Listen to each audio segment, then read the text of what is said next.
Welcome. Welcome. This is a special moment. We remember our dear friend John Hugh Churchill, celebrate his remarkable life, and recall how he touched deeply so many people and changed the trajectory of institutions.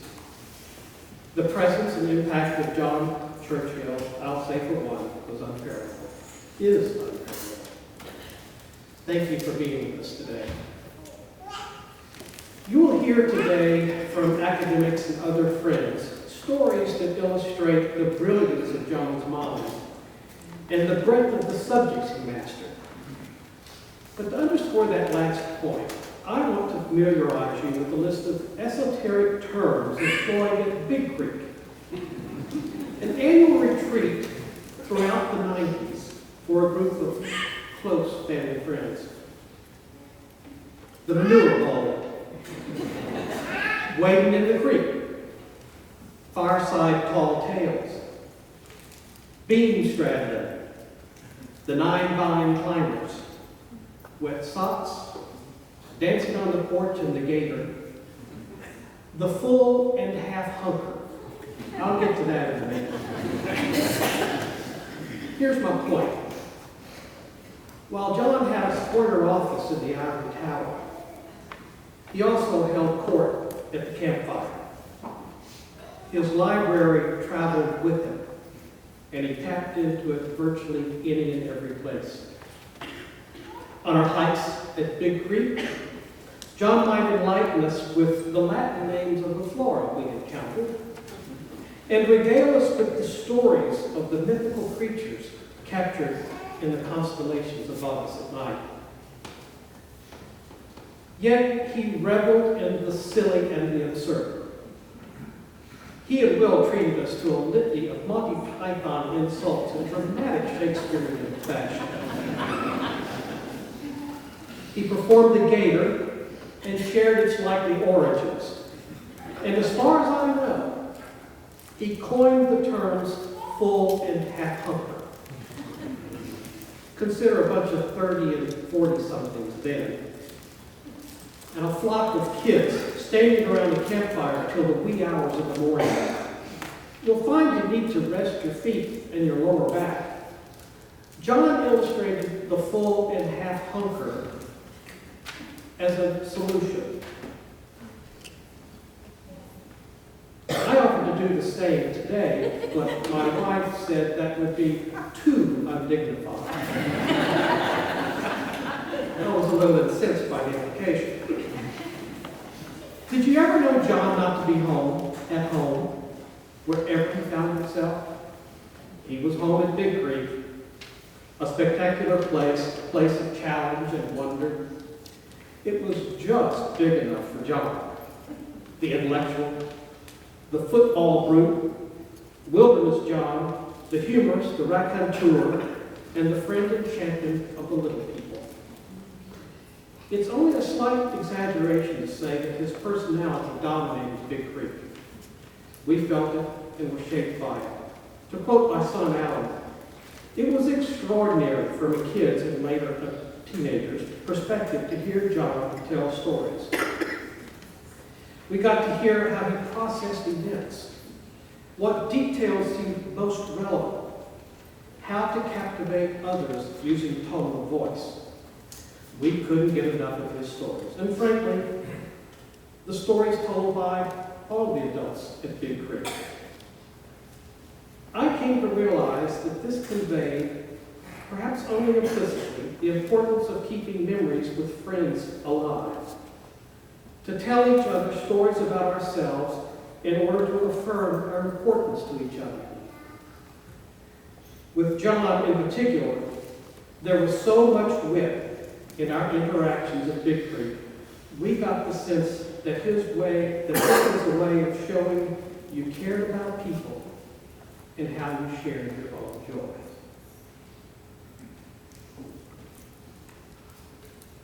A word about the special trappings we find today in Greene Chapel. Tomorrow, a facilities crew will complete the dressing of the chapel for the 56th Annual Hendricks Choir Candlelight Carol Service. to be performed December 4 through 8. The service shares much with the Festival of Lessons and Carols, celebrated each Christmas Eve at King's College, Cambridge. Turn now to your hymnals, please. Page 110.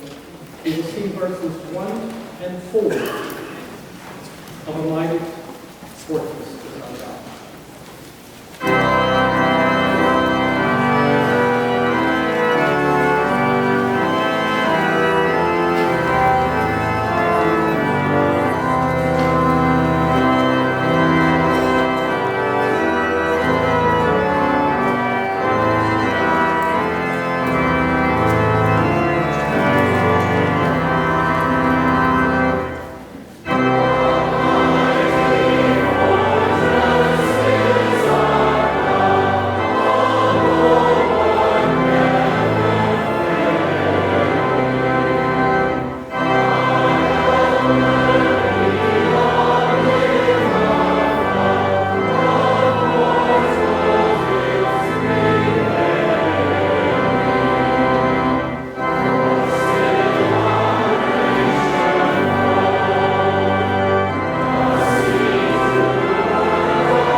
Hello, we are the Greene Chapel of Greene. My name is Churchill, and this is Churchill Christian. A review from Leaves of Grass. The eternal equilibrium of things is great, and the eternal overflow of things is great. And there is a paradox.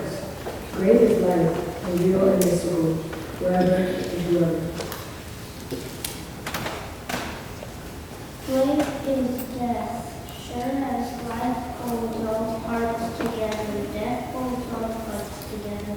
Sure as that the stars return again, after they merge in light, death is great as life. Thank you.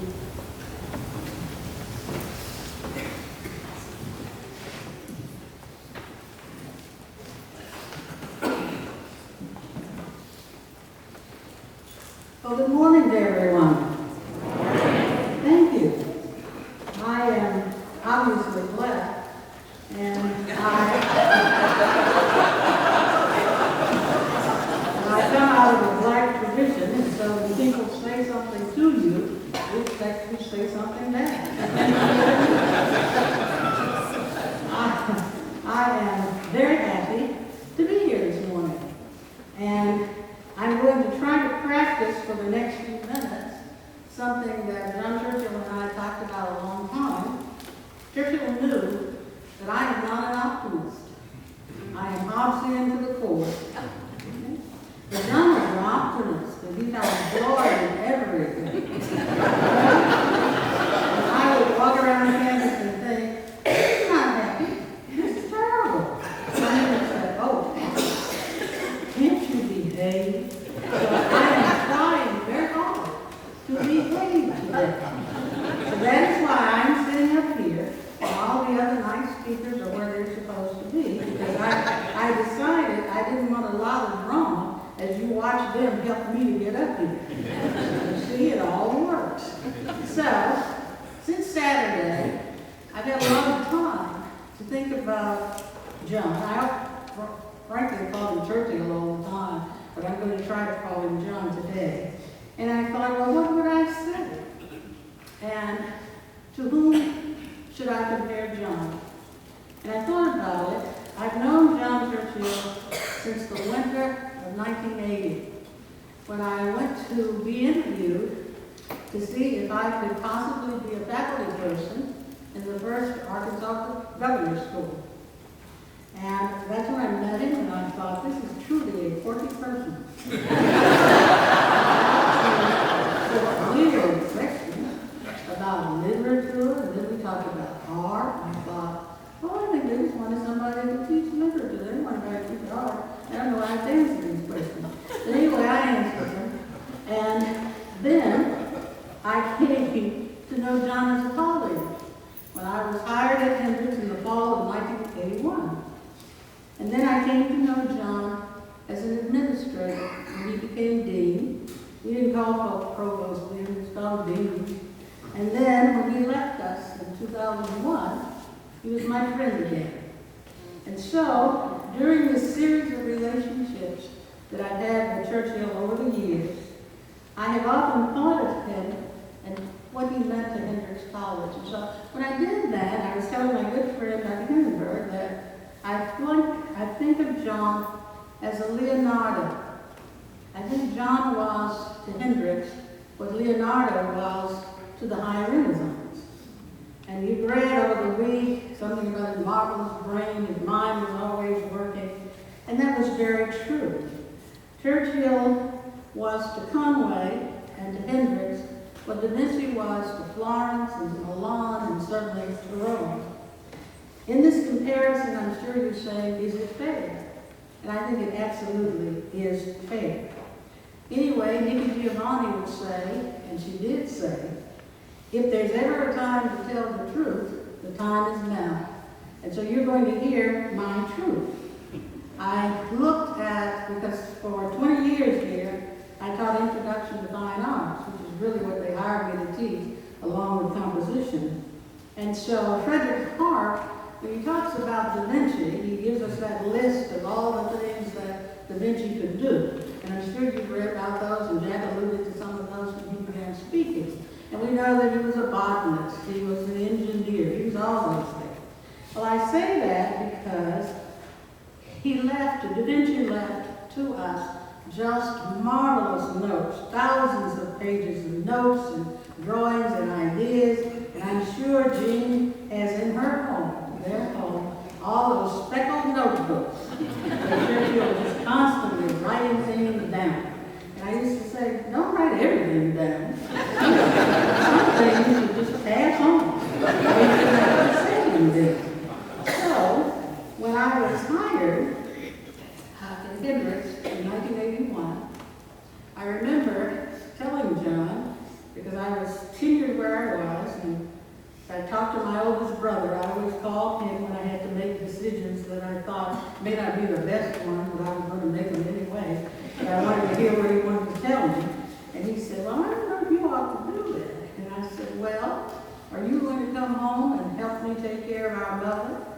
And I knew the answer to that already. And I thought, no, I'll go see. And so I was interviewed, and so Churchill said, well, you'll be okay here.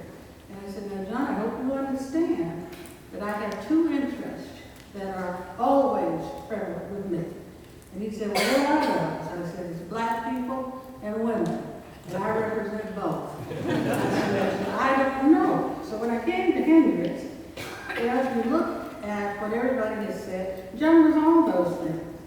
He was a true visionary for Hendrix when he came here. He was a riveting lecturer. He could just talk on, and it would all connect, and it wouldn't be like, because I know some of you are sitting out there, you had classes with me, and I would always signal my digressions, and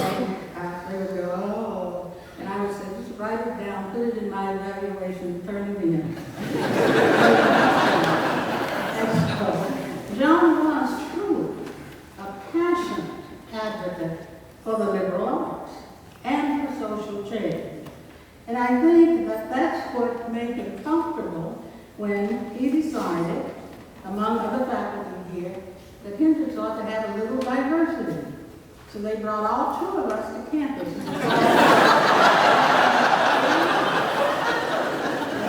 Black Alice and Dr. Zeb Perez. And here you were, Hendrix had diversity. And I remember saying to John that this is one of the least diverse campuses I have ever visited. They didn't have anybody around here much who looked like me. And they had even fewer women. You could count on one hand. And I thought, oh my, what am I getting myself into? But John was passionate about this. He said, we're going to make a change here at Hendrix. And I said, well, actually, happened a long time ago. He needed to change in 1981. The world has already gone civil rights, so let's go. So, he said, and he worked on it. And he had anybody here. Even black staff people. And I remember saying to John, I said, you have to understand what you're hearing from me this morning. And I told John, you know, I went to a good liberal arts college, so I know how to act like white people. I know how to talk like them and to think like them. I said, but you remember, I'm just a little old black person from the country, and it comes out every day. And so I said to him at that point, I said, John, even black folk can answer the telephone. Why is it there aren't any black folk in these offices as secretaries or anything? You know, you just look around and you're just surrounded. I said, I have to take a trip off down the street and go meet some black folk and chat a little while, and then I come back onto this campus, you know, and be a regular person. I said, this has to change. And you know what? He changed it. He was what he was, but he was truly honest and truly dedicated to it.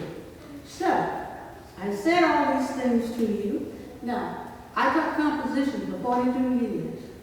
And if a student was saying to me what I just said to you, I would say to the student, where is your evidence? So I'm going to give you 3 points, I'm going to give you 4, of evidence to support what I've said about him. And I say that because I tell the students, you need to give your reader at least 2. And successful writing says you tell your reader something, but you also show your reader something. So I'm going to show you something, okay?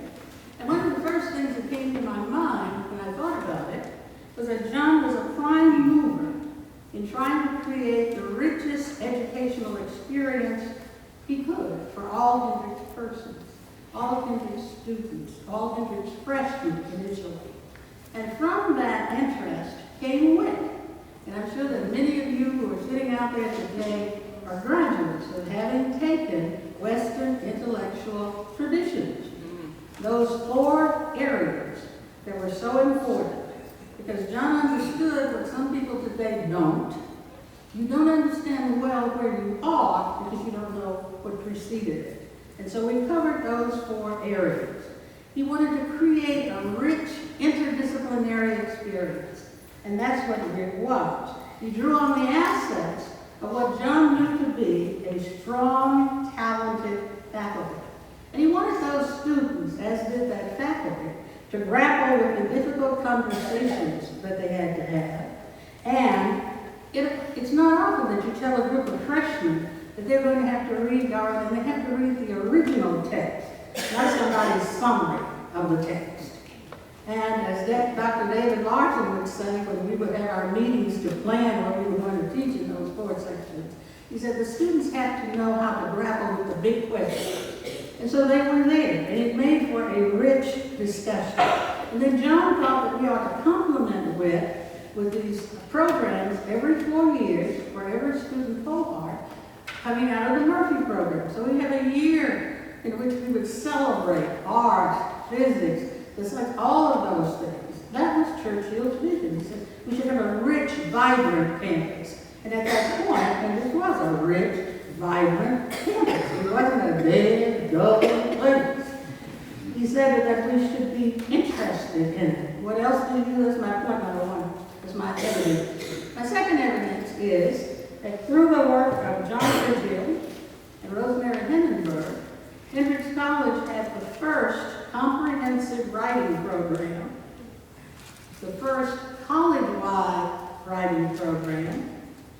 And it was funded by the Ford Foundation. He didn't just think of things we ought to do, but he also came up with ways to fund it. So we had a Ford grant. The Hendricks students were introduced to writing across the curriculum. Now, that existed in some places, but it did not exist in higher ed in Arkansas until we had a comprehensive writing program. And to that, I remember talking to Churchill one day, and I said, John, I don't understand this. How is it that a Hendricks student can earn a D in composition, and that's passing? I said, I went to a black liberal arts college, and at Spelman, we had to earn a C. What is the problem here? And so he thought about it. I said, well, I think we need to crusade on this a bit, because we won't be getting D passing in my classes. You need at least a C. And so we worked on it. I wrote a little letter, and the faculty didn't like it. And I remember somebody said, well, we not always let the students have D's. It was time to change that. So that was my second example, the writing program. And then, lastly, everybody knows that John was just a giant intellectually. His mind was so vibrant and always working. But John also had country values. We shared Polk County. Me from my grandfather's farm in Atkins and John from Dexter. And we talked about country values. And out of this, I'd like to say, John was a kind man. Always caring about people. Now, I care about people, but when they start acting really stupid, I don't have a lot of care. I just kind of say, please move on from this. And let's go. And I remember in those conferences when I was an area chair with Dr. Bruce and Stephen Kerr, and John would be talking about it, and I said, why do we have to do all of this? I said, just move along. They're not doing what they're supposed to do. And he would think about it, it would bother him. It never bothered me. I said, let's go. And so at some point, we have very difficult discussions. And I said, he said, well, you ready to vote? I said, no, I have to go home and pray about it. And he just looked at me, and he said, oh. I said, we can vote next week after I go home and pray about it. And he said, okay. And then he would look at me and he'd say, I could tell you didn't say much, but your face is awfully expressive. And then I learned from Churchill to have a very face and not be expressive so that he would know how I felt about things. But I use that as my last example because when I came to Hendricks, and for so many, many years, I described Hendricks as a patriarchal campus. As I said, they had a spattering of women. I don't know what they had against us, but they had it. And we entered a situation when I was area chair where we actually had a faculty member who was going to have a child. You know, it was just so strange. And we didn't quite know what to do. Do we give that person leave? What do we do? Well, I thought if you had more women, then you'd be used to this. So we cobbled together a policy for that person. And I thought, heaven help us, we are truly in trouble. But from that point on, John worked. And so I'd like to say to the female faculty people who were here, we owe that to John Churchill. The fact that he said, we need more women on this campus. So who are you using as role models for these young women who come up here? These men are not role models. We didn't even have a female in the science department. You know, I didn't even have a female doctor. You got all of them over there. We have to do something different. And so John worked at that. Because we know that academic success requires a vibrant, visionary person. One who can not only think it through, but activate it. John Churchill did those things. He thought it, but he also acted on it. And so some people have said, after reading what they've seen in the paper this week, well, why did he stay at a little place like Hendricks for 24 years?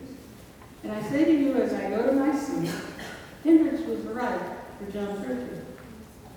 A rich, warm community. And I've had students talked to me the last 2 days, and these are black students, about how much they enjoyed their lives at Hendrix College. Its small atmosphere, its caring faculty, its encouraging staff. That was Hendrix College. That's what Hendrix College ought always to be. A place where you have someone leading you who has the richness of imagination and intellect to take Hendrix where it needs to be. Hendrix was right for John Churchill, and John Churchill was right for Hendrix, just as Florence and Milan and Rome were right for Leonardo da Vinci.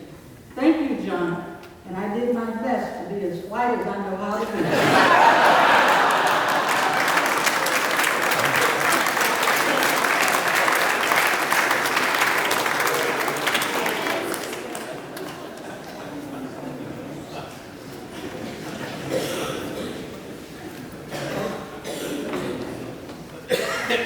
Well, if there was ever any question, we know now why John hired Alice. Thank you so much. I'm John's brother, Larry Churchill, and there's too much to say. So I'm going to be brief and hope that, well, you all know the rest. You all do and love him. In summary, my brother was a beautiful man in so many ways. I had 70 wonderful years with him, and I'm more than anything else grateful. I'm grateful for every day. He did have a supple and brilliant mind, as all of us know, but he was also a very kind man. He had a generous heart, and I'm grateful you mentioned that. He had a broad and deep streak of kindness that really ran through his relationships with everybody. It was what we might call his first move and his constant move. I think John had a very short journey to the bosom of God. He was already well acquainted with the divine presence, and his life was marked by a sense of awe and reverence for so many things in this world. His other human creatures, first and foremost, but also for rocks and trees, for birds, for dogs and pigs, for mountains and rivers, I think everything in the entire cosmos was something in which he saw the beauty of the created order and relished in it, took joy in it.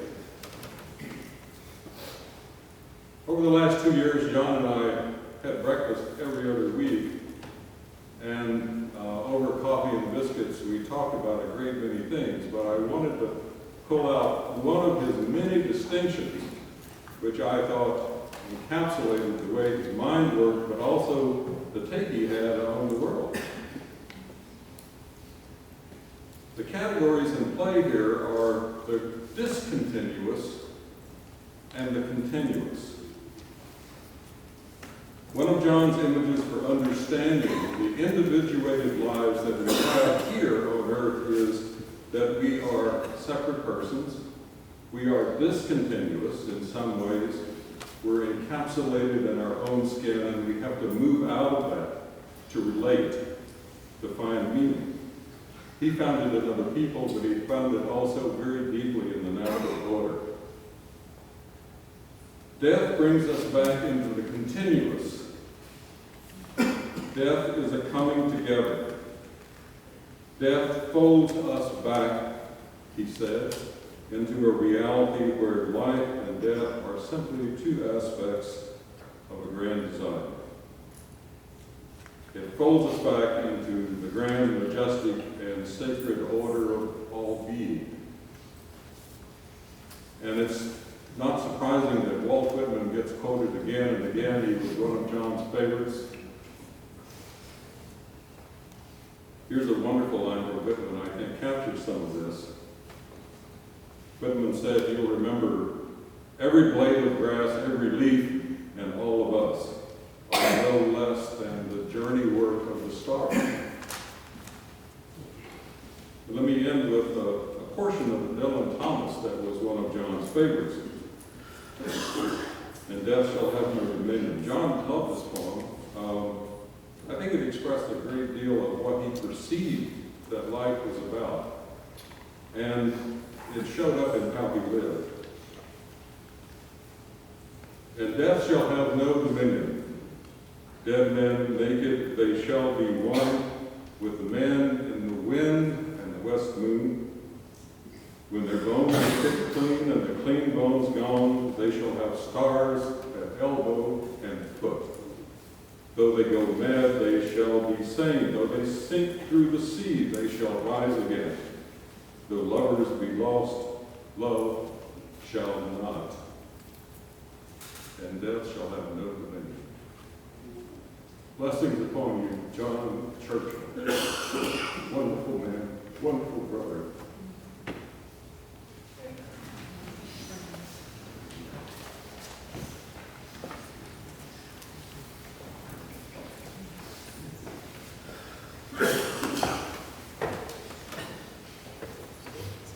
Good morning. Hi. Thank you.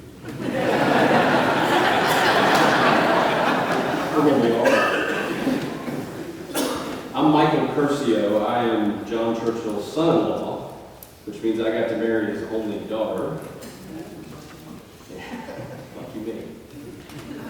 We've heard about the corner office in the Ivory Tower this morning, and we've heard about the interview room. And so I think it's my job to take you to the living room. So let's go there. I first met John on June 19th, 2005. I don't know how many of you know the exact date and time that you met someone, and I don't think I know the exact date and time that I met anyone except for John Churchill. And the reason I know the exact date and time that I met John Churchill is because I had just moved to Washington, D.C., after graduating from Ole Miss. And I had just begun dating Mary Catherine Churchill. And we've been out a few times, and I had met Mary Catherine's mother, Jean. And she was lovely.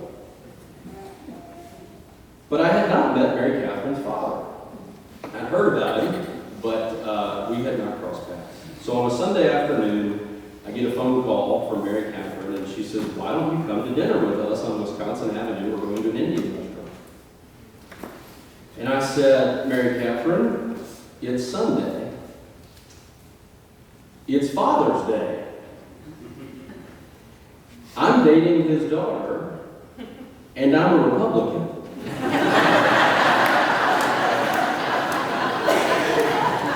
And she said, "Daddy Bear's gonna love you."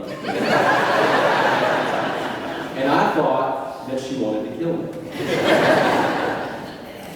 So I did what any good Ole Miss boy does. I put on what John later told me he always referred to as Ole Miss pants. And these were brightly colored plaid trousers that looked like they came off somebody's couch. And I put on with that a white Oxford cloth shirt and a navy blazer that looked like it had been slept in because it had. And I marched myself up Wisconsin Avenue in Georgetown to an Indian restaurant. By the way, I'm from Dixon, Tennessee. I'd never eaten Indian food before, so this was a first for me. So we get there, and they're seated along this banquette, and Mary Catherine's seated next to her father, who I'm just meeting for the first time. And I think Jean was across the table from John, and Mary Catherine waved me in. She gets up from the banquette so that I will be seated directly next to her father, who I'm meeting for the first time on Father's Day, and a Republican. So I get in there with my Ole Miss pants, and I'm kind of sliding across this thing, and my pants are sticking to the velvet, on the banquette. So, and I look over, and John is just about to greet me, and I awkwardly put my arm up in the air, and when I did, there was this huge, those plastic tumblers that come from Coca-Cola that are filled with like 14 gallons of water. One sitting in front of me, full of ice, full of water, and my sleeve hit the water and dumped what felt like 14 gallons of water right onto my crotch. And John thought this was hilarious. And he laughed just like you just did. And then, in pretty short order, we became best of friends. You got to understand the world that was the Kennedy Warren. There was this 15-year period in Washington, D.C., where Gene and John decided to leave Arkansas and go to Washington on this grand adventure. And they lived in this beautiful Art Deco building called the Kennedy Warren. We all came to love it. And the Kennedy Warren looks like the Overlook Hotel from The Shining when you're walking through the halls, right? It's bleak, it echoes, you kind of feel like you're in a dungeon a little bit when you move the halls. And their apartment, by the way, was 214, so we called it the Valentine's Suite. The Love Shack, yes, Gene. And it was at the end of this long hallway, and you'd come to 214, the Valentine's Suite. And you'd get into this brutalist hallway, but when you open the door, you were in what I'm told is called a Wunderkammer, a cabinet of wonder. And I'm so glad that I got to spend time in that space. When you walked in, there was this room that sort of felt like the inside of a barrel, but a very warm inside of a barrel. It was full of books. It was full of little curios and fascinations and writings. The walls were filled with art. When I got to spend a lot of time there, I realized that a lot of the art was actually produced by Gene and John's 3 children, which is, I think, an amazing tradition of keeping art from children when they're young and framing it and hanging on to it. And Mary Catherine and I tried to do that with our own children. And this apartment also overlooked the National Zoo, the backside of it, a wooded area. So it was so perfect for a couple from Arkansas who moved to the big city. But when you were in that apartment, you could have been in Conway. And you could hear the zebras bray. You heard all sorts of wonderful animal noises coming through the windows, and you'd sit with the windows open. But everything was perfectly curated. And Gene and John loved that space, and we loved it with them. So this was when I met Da Vinci. But it was Da Vinci on cornbread. We spent a lot of time in the kitchen. John would come home from Greene Chapel, and he loved to cook. He taught me to make cornbread. He taught me to make curry. He taught me that bacon is good on everything. He also taught me about devotion. He loved Gene so much.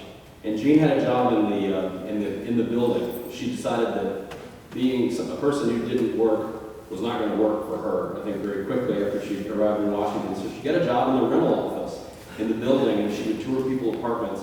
And they brought Southern hospitality to Washington, D.C. People would come in that building. I don't know what they were expecting, but they got Gene. It was amazing. But she would work till 9 or 10 o'clock at night, and I would keep waiting for John to get frustrated by this fact, and he never would. He would hold dinner, he would keep cooking, he would just add more broth, just keep everything simmering. And so I learned devotion in those times. Almost every night, Mary Catherine and I had a lot of friends. I had a lot of friends from Ole Miss who lived in Washington. She had met a lot of friends at the time she'd spent there. But so almost every night, we're young, we don't have any children, people are going out to bars and different restaurants and so forth. And 2 or 3 nights a week, we would turn down any invitation just to go to Gene and John's apartment to have dinner, and of course to play Rummy 500. And we would play cards for hours, and we would have themes. So the 4 of us sitting around the dining room table would get through having dinner, and then Gene would immediately say, okay, what's our theme? And the theme determined what your name was on the scorecard. So some of these themes were the wives of Henry VIII, medieval skin diseases, and other disorders. I believe I got to be the flux one night. One of John's favorites was Southern names that are appropriate to name a female child. Excuse me, Southern state names that are appropriate to name a child. You can have Carolina, but you can't have Florida. There's some sort of formula. We were also disgraced Southern governors one night, and that sort of depended on your opinion of those governors, really. So some of them were actually disgraced, some of them were not so disgraced. But we got to be all these different folks. The music was critical as well. We had playlists. We listened to Fleetwood Mac. We listened to Clyde Edgerton. We listened to Todd Snyder sing Beer Run, which was one of our favorites. And the music would prompt John to tell stories. And one example I'll give is that Passionate Kisses by Mary Chapin Carpenter. And so you would logically think there's some story about passionate kisses, but there wasn't. John knew, I don't know how he knew, but for some reason he knew that Mary Chapin Carpenter had not written Passionate Kisses, but instead Lucinda Williams had written Passionate Kisses. And John would always say, "Did I ever tell you about the time I did a liquor run for Lucinda Williams' band?" And he would tell the story about how he left Conway, went to Maumelle Lake Liquor, and had 2 grocery carts full of liquor for Lucinda Williams and her band when they came to Conway. This was a wonderful story the first time I heard it.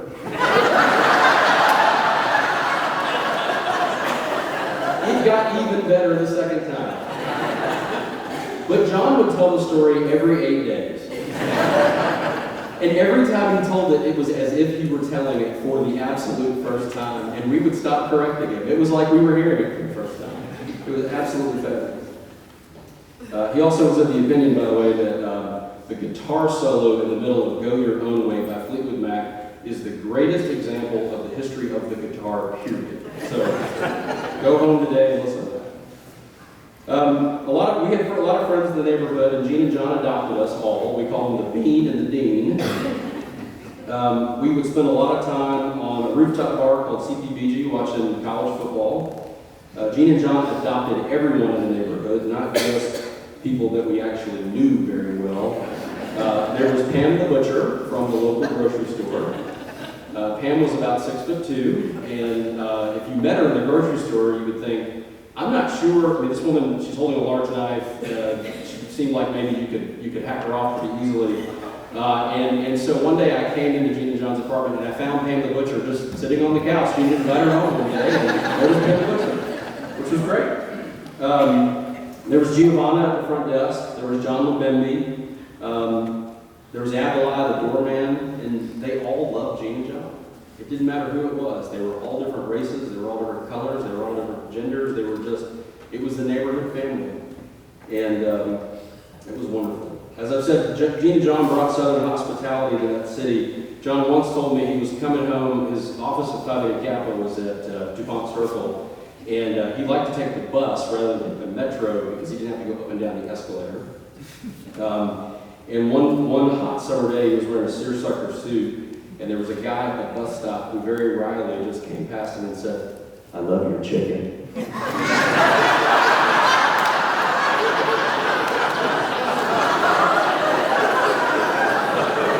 John just smiled and said, "Thank you."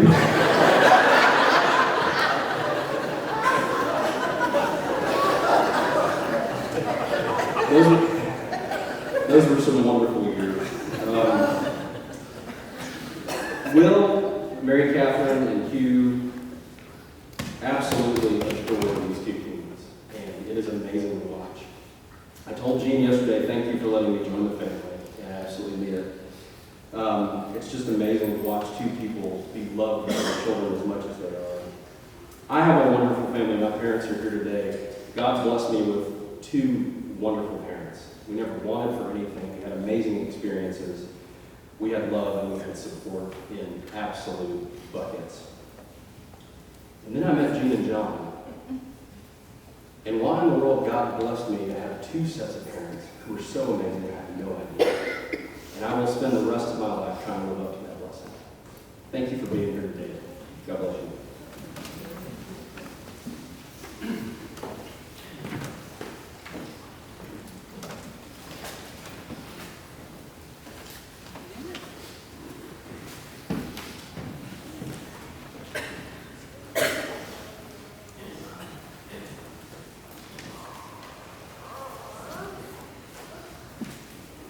Thank you all for being here today. I'm the brother-in-law. When we were college students, the movie Love Story, starring the beautiful Ally McGraw, was a box office hit.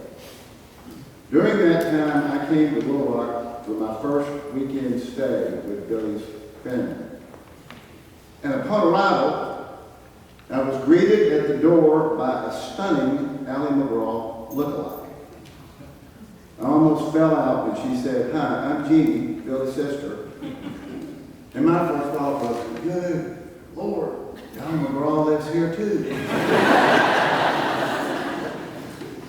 While the Ally McGraw Ryan O'Neill story was fictional, the Gene Hill John Churchill story was not. For over 50 years, including 47 years of marriage and 3 wonderful, talented, and creative children, their love story was real. Beginning with the girl and the boy that lived next door, to travels abroad, to FaceTiming with each other only hours before John left this world. This love story is one for the ages. And those of us who were fortunate to see it from our front row seats knew just how special it was. If it is true that the greatest tributes that can be paid to parents are through the lives of their children, then Will, Mary Catherine, and Hugh, you have honored your mom and dad. I know how much your dad loved you. I know how proud he was of you. Emily and Michael, Gwen, and certainly his beautiful grandchildren.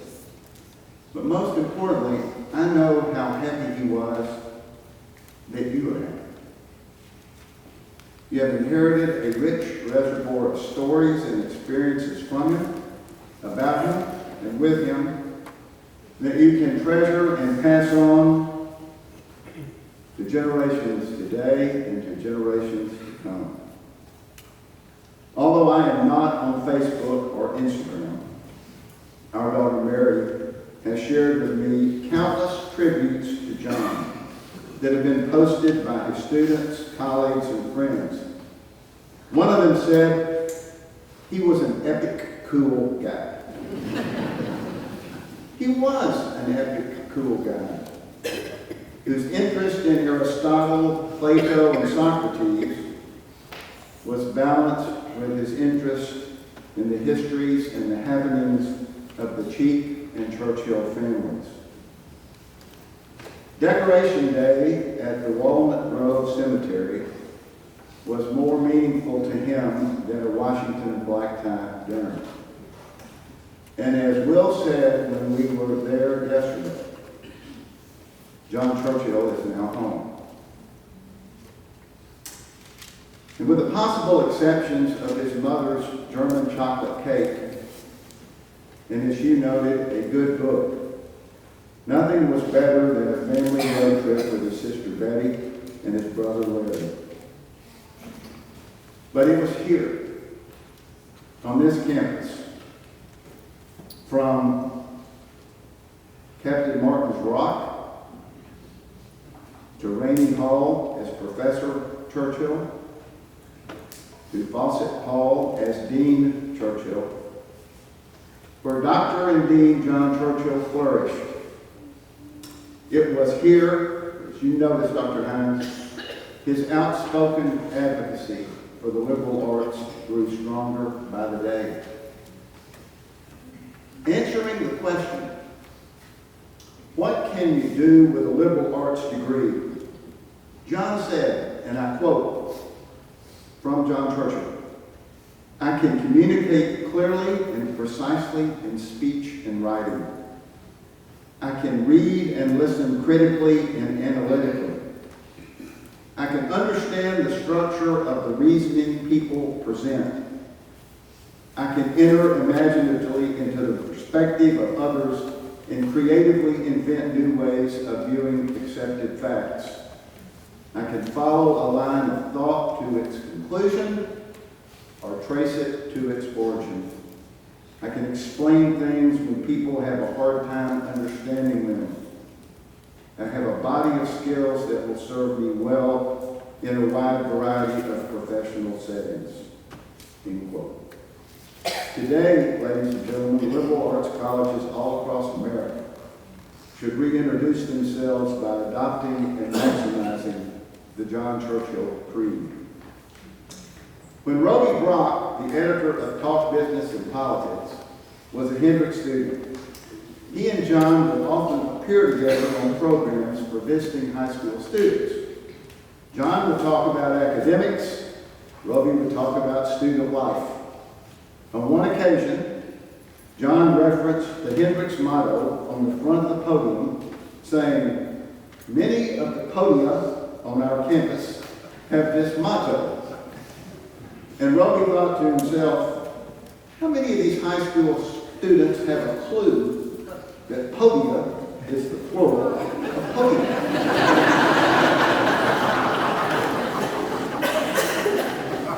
So that prompted Roby to start writing down words that John used. We spent a lot of time at Thanksgiving dinner doing this exercise as well. And later at one of these high school student sessions, Roby opened his remarks this way. Now please pardon my butchering of the King's English. This is quoting Roby, and my pronunciation nowhere close to John. Roby speaking. As Dean Churchill has explained, the epistemological ideology of indefatigable pedagogy with indecipherable and orphic interpolations, not to be confused with the inexpugnable anthropocentrism of modern-day society, which I'm sure we would all agree is quite ostentatiously iconoclastic. In other words, Roby concluded, knowledge is good. Accepting the good-natured living and agreeing that knowledge is good, the epic cool dean just grinned, with the high school students looking on in utter shock and amazement. In so many ways professionally, and to so many of us personally, John was indeed an epic cool guy. And that brings me back to where I started. Gene and John's epic cool love story. John would never cite this source, but I'm paraphrasing Jefferson's Starship.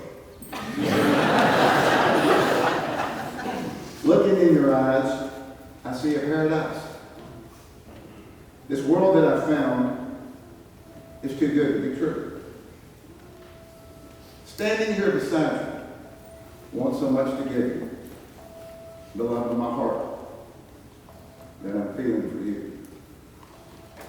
And we have built this dream together by standing strong forever. And nothing is going to stop this family now.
As most of you know, John had a Calvinist Presbyterian upbringing. As he described it, his Calvinism was serious stuff. The 350 or so people in Hector, where he was born and raised, might not have been familiar with the finer points of Calvinist theology, but they sure knew sin when they saw it. Part of that heritage for John was hymn singing. Whenever John, James Bernard, Clark Malcolm, and I and our wives would get together, we always sang hymns. And one of John's favorites, which he insisted we sing, was this grim old thing titled, "We Are Living, We Are Dwelling." John used this hymn to poke a little fun at his dour Calvinist Presbyterian upbringing. He always sang it with a little twinkle in his eye and a sly smile. We are living, we are dwelling in a grand and awful time, in an age on ages telling to be living is sublime. Hark, the waking of the nations, hosts advancing to the fray. Hark, what soundeth is creation's groaning for a latter day. Will ye play then? Will ye dally far behind the battle line? Now, John, of course, always insisted that it be sung to the traditional Welsh tune, Ballinhafren, which is in a minor key, suitable to the grimness of the words. All of us here today are more than aware, and there have been comments about it, about the limitless knowledge John carried in that head of his. Some of it valuable, some of it not so valuable, but always interesting. You will not be surprised then when I tell you John knew not only the name of that tune, but the name of every tune of every hymn we sang. He also informed us that We Are Living, We Are Dwelling happened to be written by the Reverend A. Cleveland Cox, D.D., LL.D., born 1818, who lived in upstate New York, and his father was a famous Presbyterian minister. Stop, John, stop. We got it. Well, over the years, of course, John moved on, well past his Calvinist upbringing. He certainly had no problem with playing, and certainly no problem with doubting. Even so, John always continued to think deeply about theology. It was an intellectual journey that I don't believe ever ended for him.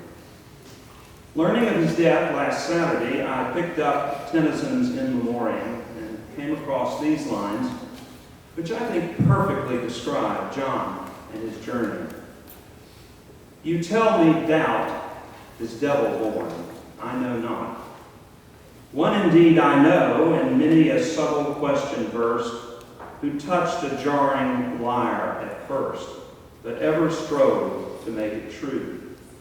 Perplexed in faith, but pure in deeds, at last he beat his music out.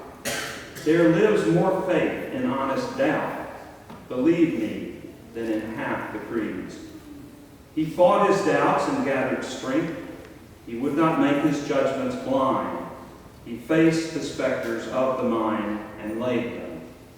Thus he came at length to find a stronger faith his own, and power that was with him in the night, which makes the darkness and the light, and dwells not in the light alone. In our half-century years of friendship, with each year I saw more and more at the heart of this brilliant, knowledgeable, inquisitive man was really something quite simple. He had obviously concluded long ago with Tennyson that being pure in deeds is what really matters in this life. John Churchill's deeds were what made him, was who he was. His deeds of kindness, his deeds of friendship, his deeds of thoughtfulness, his deeds of laughter, and most of all, his deeds of love.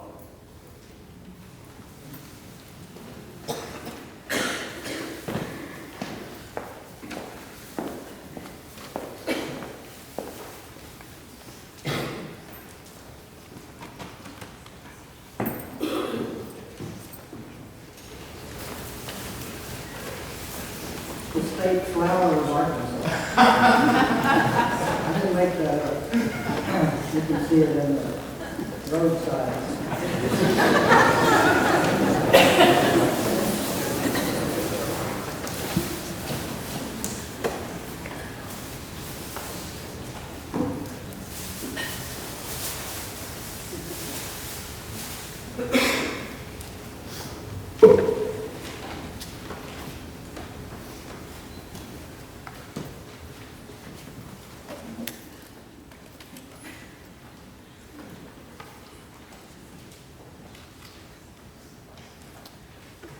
Usually I don't speak very loud, so if you can't hear me in the back, it's my wife signaling. I'm not talking loud enough.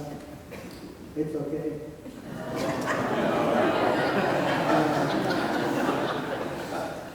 Mama ain't happy, ain't nobody happy. My dear friend John was one of the kindest and smartest humans I've ever known. Therefore, we have a lot in common.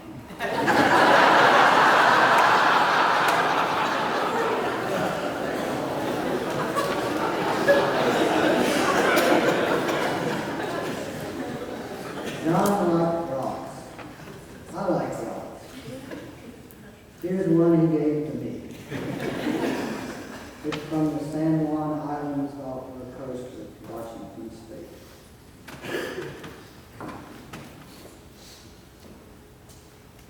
John was a Rhodes Scholar, the head of Phi Beta Kappa, football star, discus thrower, and I like rocks.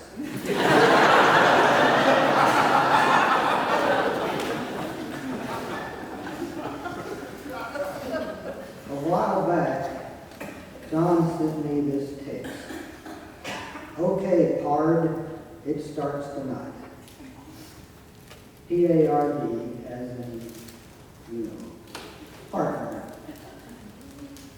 He was referring to a baseball playoff between the Washington Nationals, beloved by Gene and John, and my beloved St. Louis Cardinals. Those who follow baseball will know that the Nats crushed the Cards and went on to win the World Series. Although it hurts me,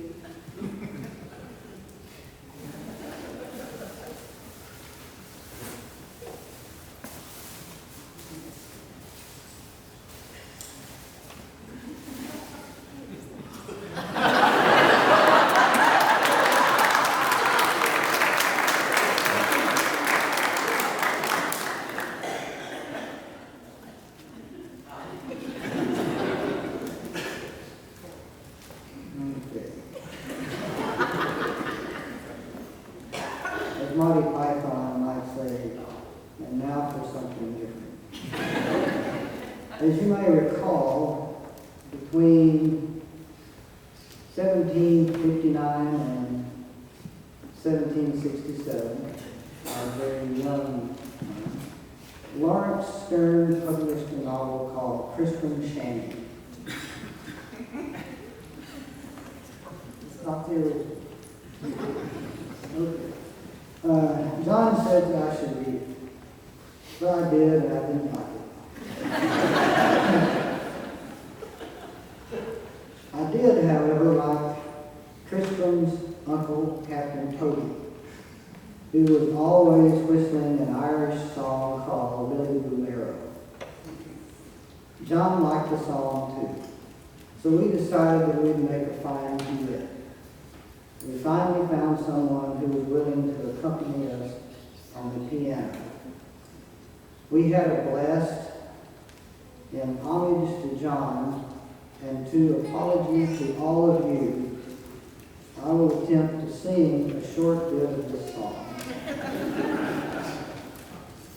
It's not going to be nice.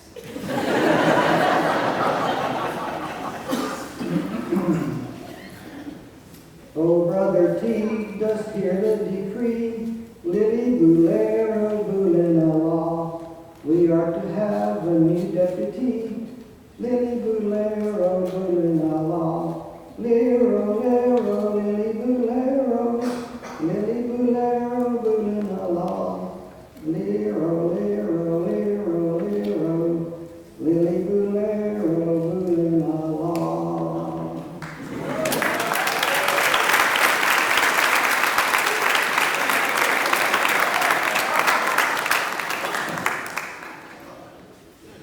I will close by reading the last paragraph of an amazing invocation that John gave at a Hendricks faculty meeting on May 16, 1990.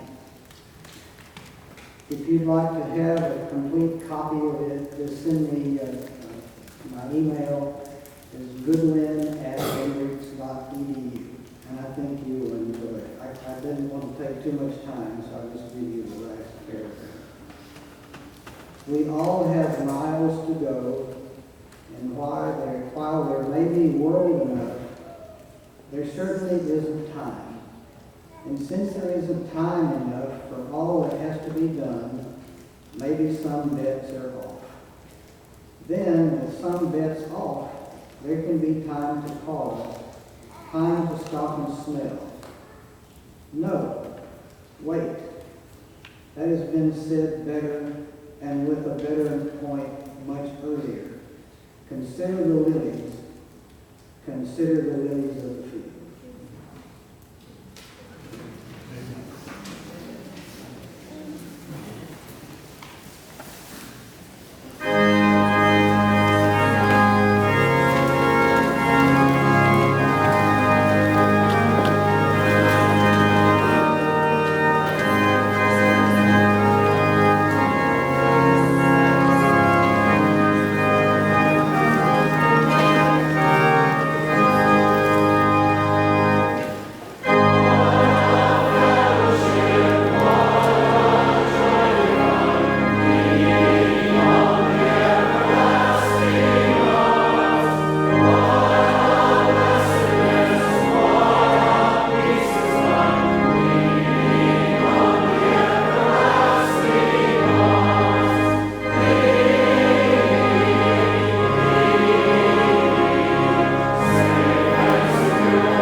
Following the benediction, you're invited to a reception in Trishman Hall.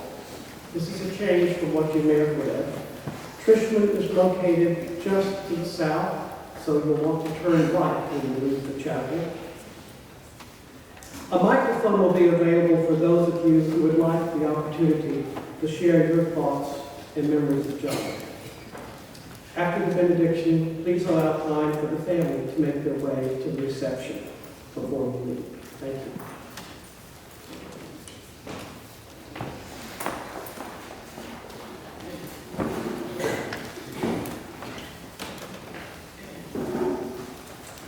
Remember John, his spirit, his goodness, his kindness. Though keenly aware of his loss, we go from this place buoyed by well-spoken memories. On a day ahead, when the weight deadens on your shoulders and you stumble, may a slow wind work words of love around you as an invisible cloak. Take heart. Rely on one another. Pray to the one who comforts you. Trust in the one who cares for you. And in Paul's words to the Philippians, finally, friends, whatsoever things are true, whatsoever things are honest, whatsoever things are just, whatsoever things are pure, whatsoever things are lovely, whatsoever things are of good report, if there be any virtue, if there be any praise, think on these things. Those things which you have learned and received and heard and seen in me, do, and the God of peace shall be with you.